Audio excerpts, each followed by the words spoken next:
Bruce here with an episode of Chordplay, and this is the Chords of Dio. And of course, Dio was led by Ronnie James Dio and was formed in 1982 after Ronnie left Black Sabbath.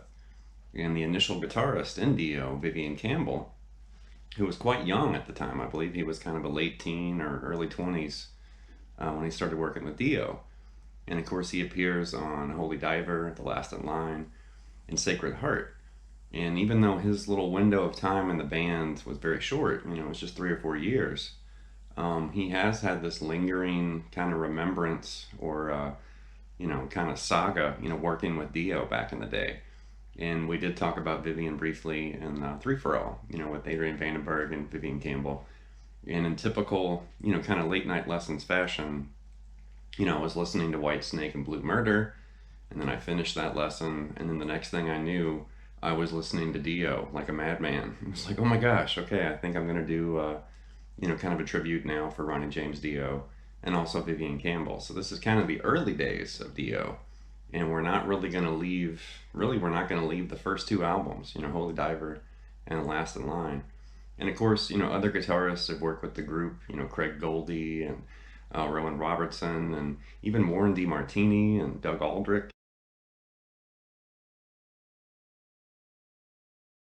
The opening, that was The Last in Line, of course, and it's this finger-picked, kind of clean intro in the beginning. And you'll find these partial chords used a lot in classical guitar music, but then you can also hear it in pop and folk, and acoustic rock guitar. Think of like Blackbird by the Beatles, and you can kind of find, versions of these chords. But they're all partial, so there's like a partial A minor 7, and then a G over B, and then a C played like this. So he's really just kind of playing fingerstyle. I guess you could hybrid pick through that too, but I'm just playing it, finger picked. And right there's, the open high E and the open G kind of thrown in.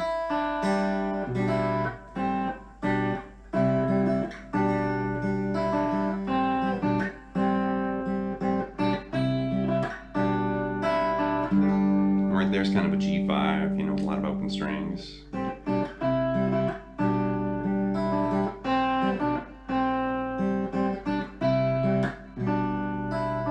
And right there it's going to go to an F, and then an F sus2 flat 5. And then he kind of hammers back onto that A note and then finishes with that F chord. And then technically the verse starts right there, and you'll hear Ronnie come in.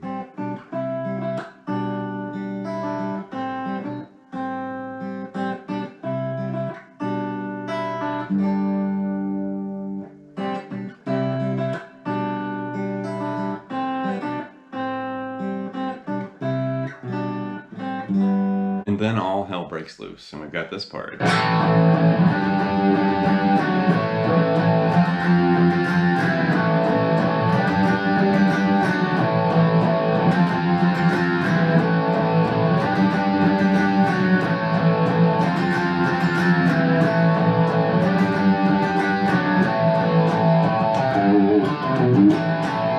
So right there, we're just starting with an A power chord, and then there's a G power chord way up here, and then this is really interesting. This would be a D over F sharp, but you're playing it like that, so it's very unusual.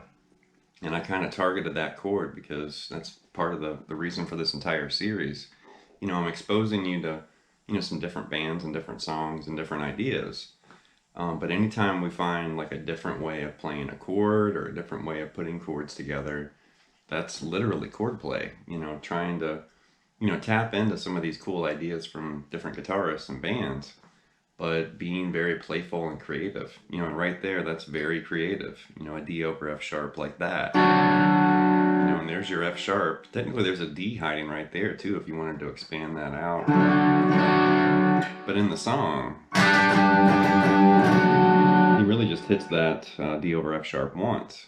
So you've got the A to the G to that D over F sharp. And the second time it's back to that A and then an F power chord to basically a C over E. So it's the same movement that we had up here. It's just down 2 frets lower. Very similar to what we just did right there. Same thing. Just a whole step lower.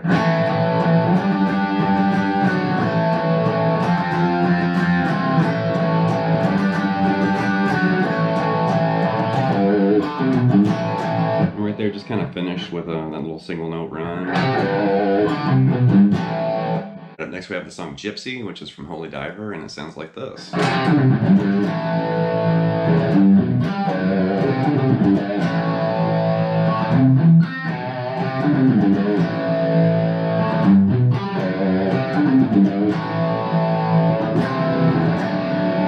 there you can see we're doing this busy single note riff in the beginning. And that just moves into an A power chord right there. And then you're doing this really clever G major right here. And so once again, Vivian's tapping into these unusual, chord forms, but I love that. It's like, hey, that's a different way, of thinking of, kind of playing with G. And he just moves down to that F sharp right there. And then repeat that single note riff again. And then he basically mirrors what he did in G, but it's over on C now. So it's really cool the way he's tapped into this G. And he did the same thing with C right there. So he run through that.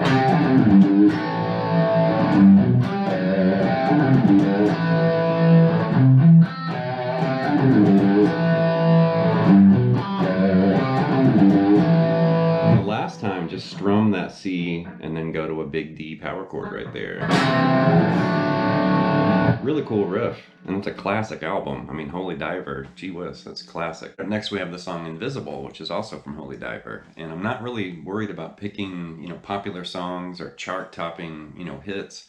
We're looking for interesting chords, and progression. So we're going to kind of swim around in some of this lesser-known kind of, deep cut, area of Dio's catalog. So this is interesting, and it kind of reminds me of like a 90s, rock song, like something you might hear from like Collective Soul or Foo Fighters or somebody like that, but it's literally 1983 Dio, which is really surprising. But it's interesting, there's like a part of the G, and he introduces this F sharp here on the D string, which is kind of implying G major 7 in that tonality, and then it's going to change to where you have a C root, and he's still going to be flirting with that F sharp, and that would create a C sus2 sharp 11, which that's a really cool chord. Very mysterious and atmospheric. But the guitar part looks like this. And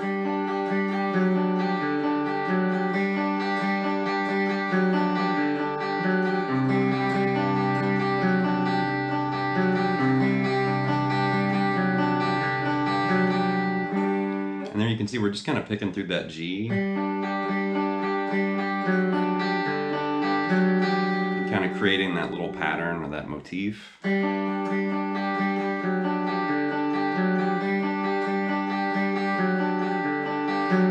when it changes, do the same thing, but now C is the root note.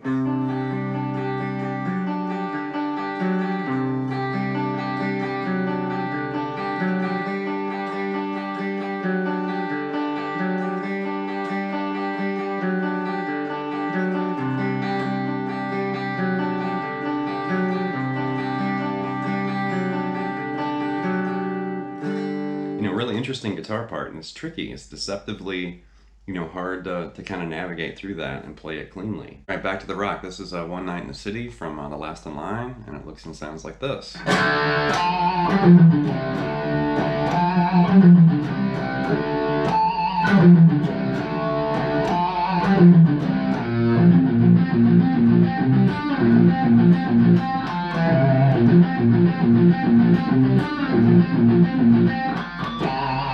And there you can see we're starting with this D power chord, and then there's a single note, kind of fill or a riff. And also Vivian's grabbing this F note right there, and he's doing a slight pinch harmonic. And you need to think of the time period. This is before, You heard John Sykes, ripping pinch harmonics with Whitesnake, like in the mid to late 80s. So this is, 83, 84, somewhere around there. That was very uncommon back then. Zakk Wylde, hadn't really hit the scene. Pantera hadn't hit the scene. So it's way before pinch harmonics were technically kind of in vogue or in fashion. And I think a lot of people forget that, but it's like, no, Vivian was squealing before anybody, really. There were some other people that were kind of squealing before him, but he really was kind of one of those early players with the pinch harmonics. And it's a slight pinch. It's not like a pure squeal.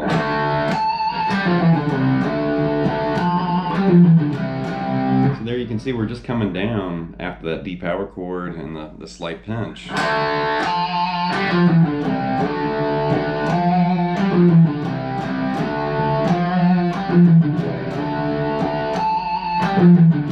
And then he does this B flat sus2 arpeggiated, and it's really cool. It kind of gives it this like forward motion. And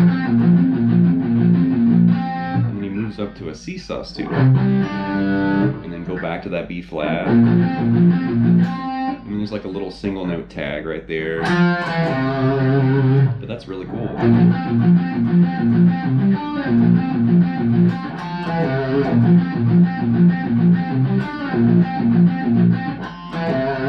Really cool riff, and it's deceptive, the way he kind of put all that together.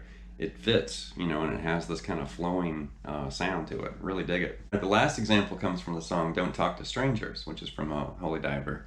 And it starts with this kind of clean arpeggiated section, and then it starts rocking out with this, distorted riff. But the clean section looks like this, and I think it's actually played on an acoustic, and I didn't switch to an acoustic guitar. I do apologize, just remaining on electric guitar.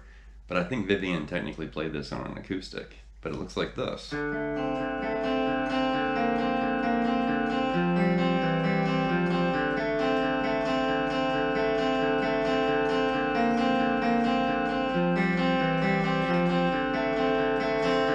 that's technically like, a little piece of D7,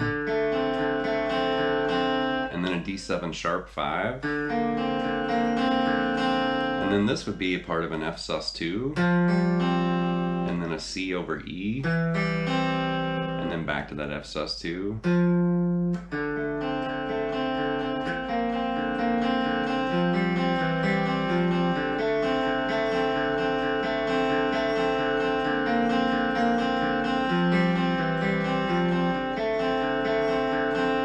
Cool guitar part, and then leave it to Dio to follow that with this.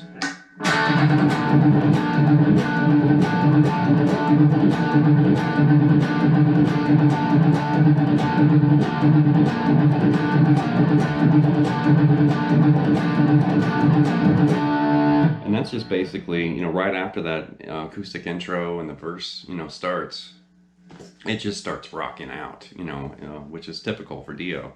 But that is just a D power chord, and then we're kind of flirting with augmented right there, like a raised fifth.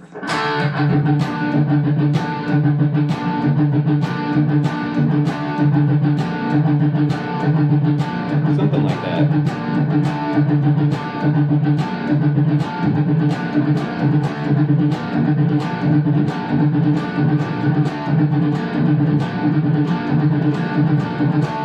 And then even during the verse, like, once the rocking out part starts and then Ronnie starts singing over that, Vivian continues to mutate chords. There's a D power chord, and a D flat 5, and then a D11, or, a D4 right there with that G note.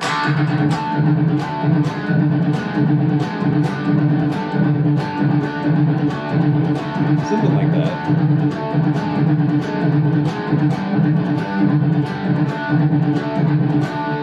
But, as early as that is, that's groundbreaking, guitar riff work, back in those early to mid 80s. And definitely Vivian Campbell influenced everybody that came after him. And Dio was massively popular at the time, too. That's going to wrap this episode of Chordplay with the Chords of Dio, and definitely, Ronnie James Dio, the late, great, frontman from Black Sabbath and Dio, and of course his own band Elf. And he collaborated and worked with a lot of other people. A very important musician, and I know now that he's gone, people have kind of, I've noticed they don't really talk about Dio as much, or they just kind of skim through, you know, some of their music, and it's like, no, this was groundbreaking, historic, you know, hard rock. You know, not only, you know, a hard rock band, but just the guitar work. You know, Vivian kind of laid the foundation that a lot of guitarists kind of dove into, you know, those aggressive riffs and kind of off chords, you know, with some dissonant tonalities and things, and then that kind of mix of clean and distortion, and not to mention his leads. You know, I mean, his guitar solos are great. We're kind of looking at his chords and his rhythm work in this. But, you know, great band, you know, great musicians associated with the band, almost like Whitesnake, you know, we recently talked about. And Dio's just kind of in a different camp, but some of those same players, you know, kind of moved back and forth between Whitesnake and Dio, you know, back in the day. So anyway, leave some feedback and some comments. Please subscribe to Late Night Lessons, and I'll be back before you know it, more content material. Thank you.